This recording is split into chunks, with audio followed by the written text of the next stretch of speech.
Welcome back to the UnBoxed broadcast. Today, Dr. Davis and I pick up part 2 on our discussion about the challenges that come from labeling others. We're ready to dive in. We're excited you're here. So stick around as we help you unbox the power and potential of your leadership. I'm Dr. Robert Davis, family life educator and leadership coach. This is my co-host, R.P. Soriano. Soriano attended Johns Hopkins Carey Business School, worked in the financial industry, and was an international consultant before partnering with me to launch UnBoxed to Lead. Me? Well, I worked for over 20 years as a senior pastor and a community organizer. Then I retired and started a leaders peer support community called UnBoxed to Lead. Soriano and I have been friends since the early 90s, and with our varied experiences and expertise, we help leaders reach the next level in their leadership. So join us for the next few moments as we unbox the power and the potential of your relationships, your leadership, and your life.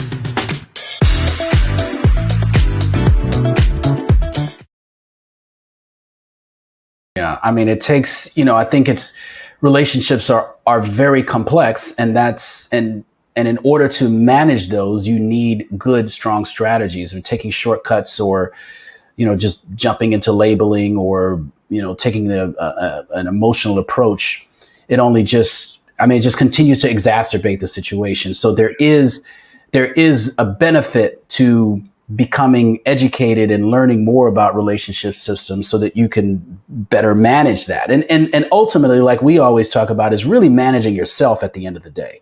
That's right. You're not really trying to always manage the outcome of the other person, but you're really trying to manage yourself in this situation, and work through that. So I want to remind everyone that you are listening to the UnBoxed broadcast. I'm R.P. Soriano here with Dr. Robert Davis, and we're discussing the challenges that come with labeling individuals or groups and how we work to become more emotionally mature by identifying behaviors and developing our strategies to manage those relationships in an emotionally mature and healthy way.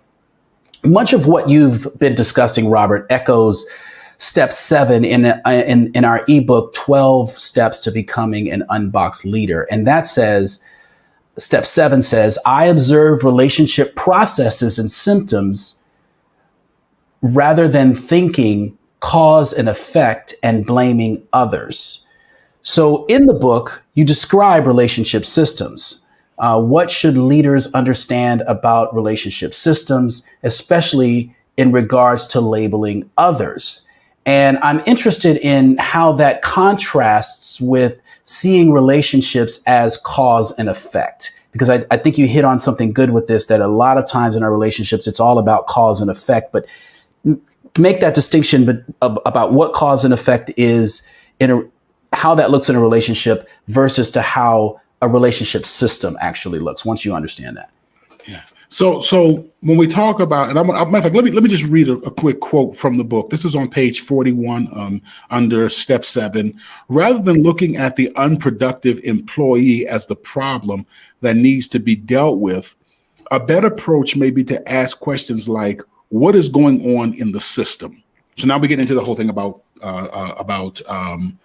thinking systems rather than thinking cause and effect. So cause and effect says there's an unproductive employee, and that unproductive employee is slowing everybody down. And so we need to deal with the unproductive employee. Cause, unproductive employee, lazy employee, prima donna employee, narcissistic employee, whatever it may be. That's the problem. That's what's causing the disruption to the office, to the team. Got to deal with that person. That's cause and effect. Thinking system says, let me take a deep breath here, and let me figure out what's going on, how I'm contributing to it, and how every other part of the system is contributing to it. Cause and effect is the quarterback throws the football, person catches the football and makes a touchdown. And so the problem is that the quarterback keeps throwing the ball into the end zone rather than thinking, okay, what is going on within our defensive scheme? They call it schemes in football. What is going on within our defensive system? What are we doing that is causing the quarterback to have enough time to think about who he wants to throw it to. That what are we doing that's giving the receivers enough time? How are we interacting on the line, following the count? What are we, you see, now we start to look at the bigger picture. Right. It's not about cause and effect. It's about what's going on inside the entire system that is producing what we're observing right here. So I hope that is making sense. So what am I doing? So one of the things we talked about in the book that I'd like to highlight is we talked about the type of questions that a leader begins to ask to transition into thinking more of a systems. Instead of asking the why questions, systems helps you. You begin to think systems when you ask the when and how questions, more how than anything. So for instance, again, using the example of the unproductive employee as the problem needs to be dealt with, we ask what is going on in the system. And how do we ask that question? We ask it by, saying things like, when is this employee least productive? So it could be that this employee is the least productive or is most absentee during times of high stress around deadlines. Okay. And when they do that, how do I respond? You see, now we start to look at the whole system. How has the system been responding to this person's way of managing their anxiety? How has the whole system been responding? So I, as the employee, I have been driving the whip. As a team leader, I've been driving the whip saying, hey, listen, man, we've got these deadlines. We've got to meet them. Get on top of it. I've been sending out emails, leaving voicemails, sticky notes. I've been driving it home. Okay, I see what I've been doing. How has the rest of the team been responding to this? The rest of the team's been responding by some of the team members complaining to me and to one another. Some of them step in and overfunction, do the other person's job to try to, be the peacemakers in the situation. And we can see what's going on now, because when this happens, then this happens, and then I do this, other team members do this. And when they do that, I find myself doing this. And you see, now you're starting to see this whole play and counterplay that is taking place, rather than just identifying the one person, they're the problem.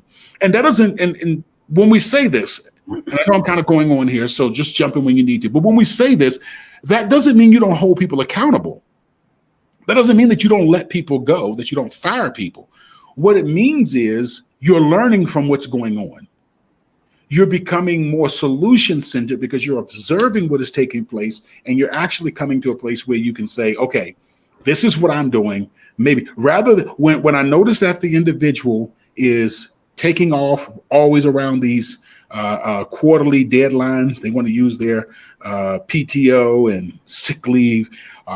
When they're slow at responding to emails or whatever it may be during these particular times, I'm sitting up there and hope. I just send emails back to back to back, voicemails. I'm putting sticky notes on their desk, all kinds of stuff, right? So let me try another approach. When their team member comes in and complains to me, this is what I'm doing.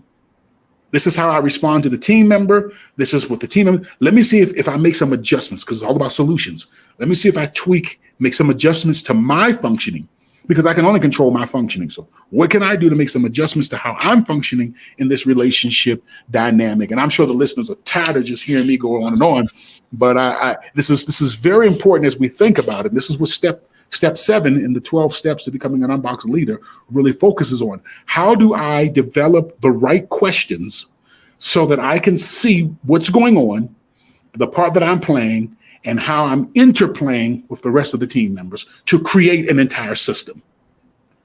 Yeah, it also coincides with the O in our mindfulness Victor leadership approach.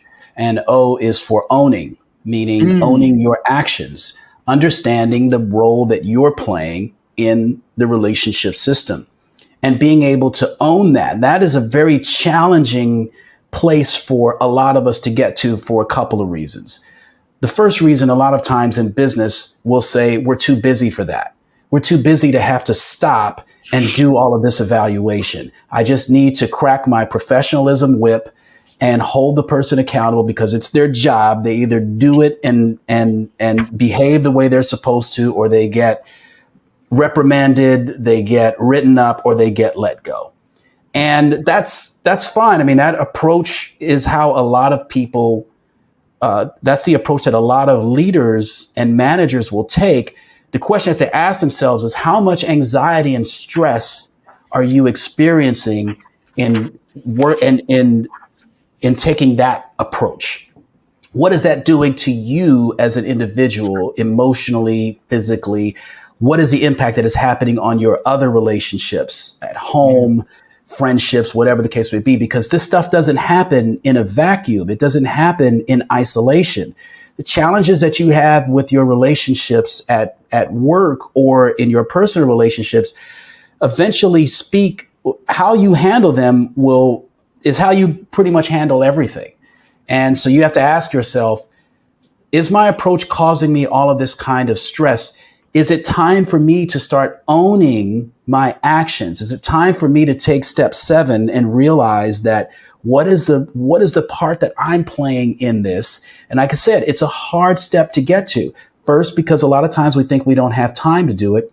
Second of all, it can feel completely exhausting in the sense of evaluating yourself and seeing that, man, maybe I'm at the root cause of all of this. Maybe I'm the one causing all of this anxiety. Maybe I'm enabling this person. Maybe I'm overfunctioning, as you say. If I'm the problem, where in the world am I going to get the solution for this? How am I going to fix this?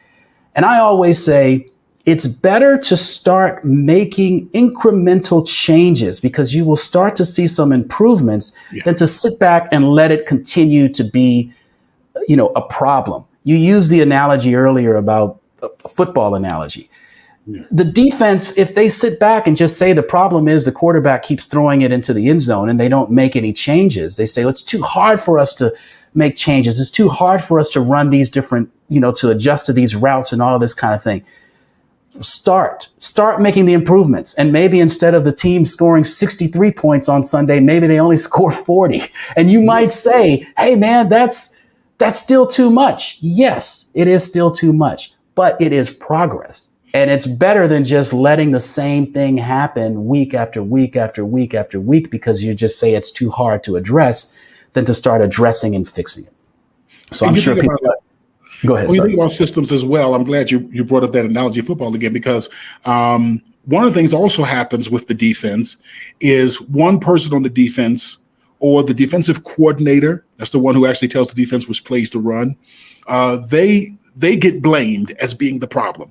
And my beloved Washington Commanders football team, they are infamous for having this cycle that they had under the ownership of Dan Snyder, which is, we get a quarterback or a new coach, we fall in love with them, we go 8-8, then we go 9-7. At least now I know it's 9-8 because it's 17 games, but we used to go 9-7, and then we go back to 8-8, and then we go like 4-12, and then we're like, oh, the quarterback sucks. The quarterback's the problem, and we kept on that whole cycle over and over again, rather than doing a complete assessment of what's going on with the entire team.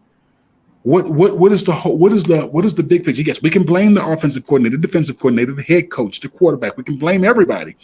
But to really, because it's a team sport and because you are a leader of a team, it helps when you take a step back and say, okay, let me look at the whole picture rather than just identifying that one problem person.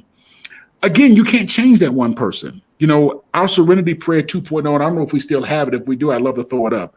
Our Serenity Prayer 2.0 says, Lord, grant me the serenity to accept that I cannot change other people, courage to change the only person I can, and the wisdom to know the difference. That's the reality of it. I can't change anybody else. So I need to focus on how I'm going to improve me.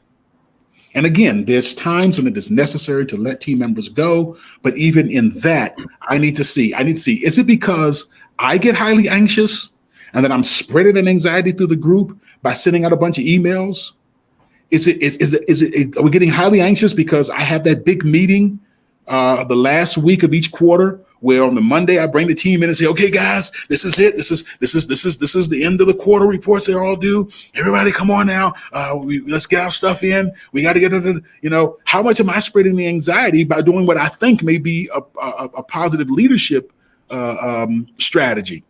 So what am I doing? Hey, what if I make a few changes? It may not work. As one person said, not all change brings about growth, but there is no growth without change. Yeah. You got to, this is really the journey to self-improvement.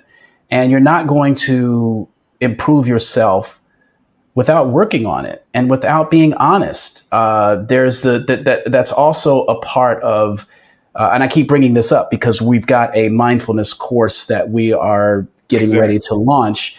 But that's one of the things that we talk about, and the why that I'm not saying that just to plug this, just to plug the mindfulness course. I'm saying it because it all works together in how mindfulness gets us to a calm place to be able to think, but it also makes you incredibly honest with yourself. It is a process and it's a way of developing the ability to be honest with yourself and courageous enough to make changes, because what mindfulness starts to prune out is the weeds of denial, going into denial and saying, well, it can't be me. It's got to be someone else. I'm fine the way that I am. It starts to, because we all have a challenge with telling ourselves a narrative that is different from what is actually happening. Something happens, and then we try to rework the narrative to fit better into how we want to see things, or how we think they should be, or how we want them to be. Yeah. Mindfulness stops you in your tracks and says, let's look at what is actually happening here. Let's take a look at your role and how you're behaving, and let's take a hard look at it. Let's take a gentle look at it, but let's be honest, and let's be brave, and let's go in and start making the changes. So this is how this all kind of connects when we talk about our journey to self-improvement, emotional maturity, and why the 12 steps and the mindfulness practice work so well together. Because at the end of the day, it is really about, how are you going to function? How are you going to feel in the midst of all of these relationship challenges? Are you going to have high blood pressure when this is all over? Are you going to be eating poorly and making bad decisions, or turning to substances because all of this stuff is just driving you completely insane and you just don't know how to deal with it?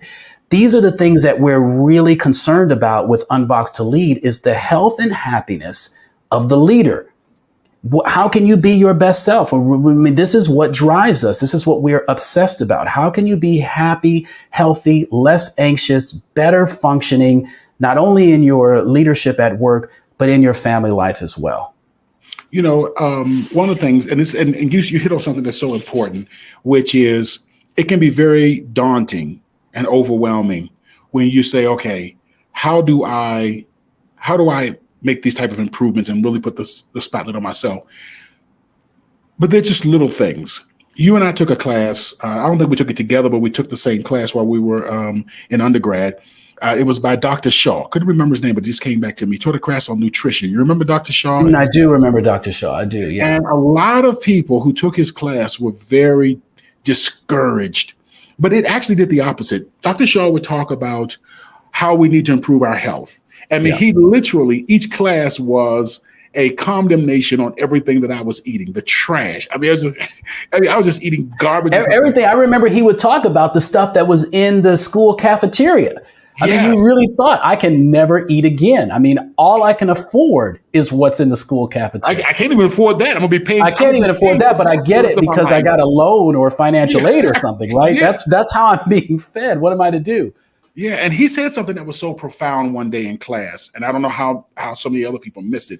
He said, listen, I understand that you have limited options in the cafeteria.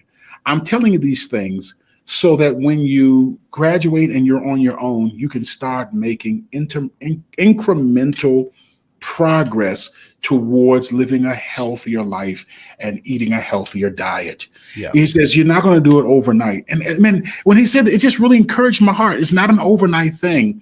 And so it doesn't happen overnight. It's little things. You talked about mindfulness, so important. Little things that you can do when when you're sitting at dinner table with someone, just kind of look at relationship dynamics. Just kind of pay attention. We talk about this in step 7, the kind of going home and being a people watcher. And just taking little mental notes. Oh, that's interesting that particular person laughs at everything that the other person says.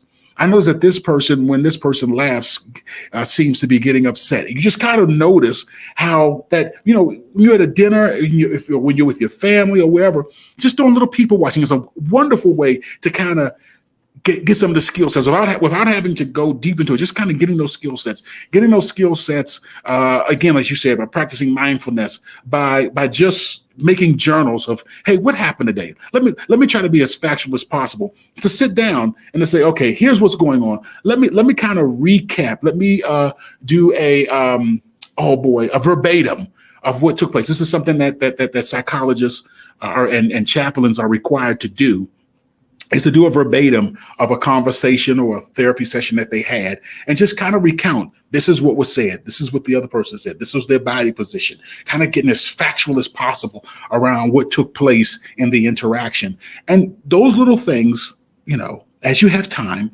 really do help to improve it.